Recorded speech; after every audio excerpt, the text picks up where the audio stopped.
does pause you as almost as much as a depression can, because I just wasn't going forward, and I felt like I should be able to go forward.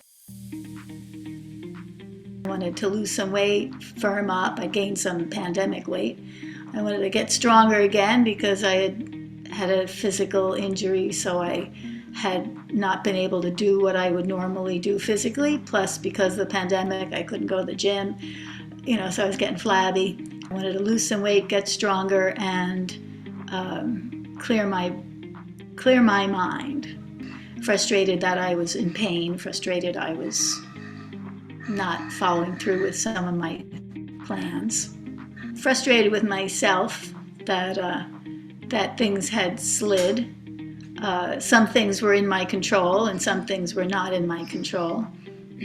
I've been looking at myself for a long time and pursuing like inner work in many different ways for many decades. Felt like I already had the answers, but I wasn't listening to them.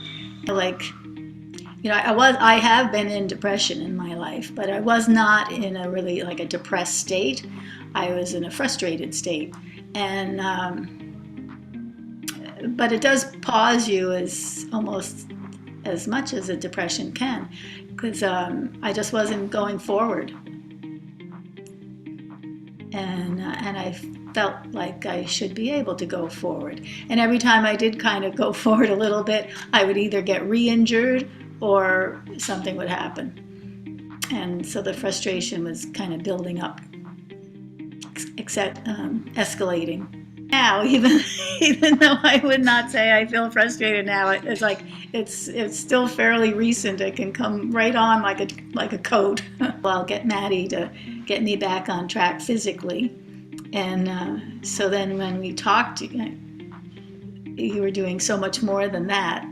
So it was like, okay, I'll take the package, and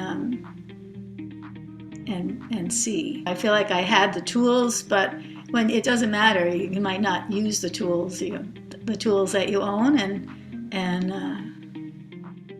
I thought, well, a different voice saying different words, heading in the same direction will be a good idea, and it was.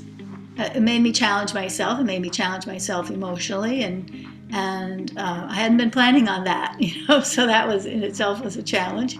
I was just kind of fixed on physical at that moment, doing my own meditations, my own thinking processes. But I discovered that that challenge, the inner work challenge of this program, was helped me a lot. It helped me to pause and look at stuff a slightly different way. In spite of my injuries, in spite of myself, I laid out a physical practice, and I did as best as I could on every day. I did practice every day. I don't think I missed a day. I like accountability. I do a lot. I'm a busy person. At the same time,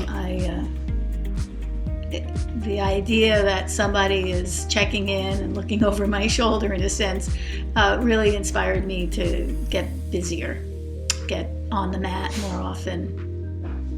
And I had some physical stuff, so within what I could do physically, now I'm feeling really good. Definitely got stronger, definitely lost weight.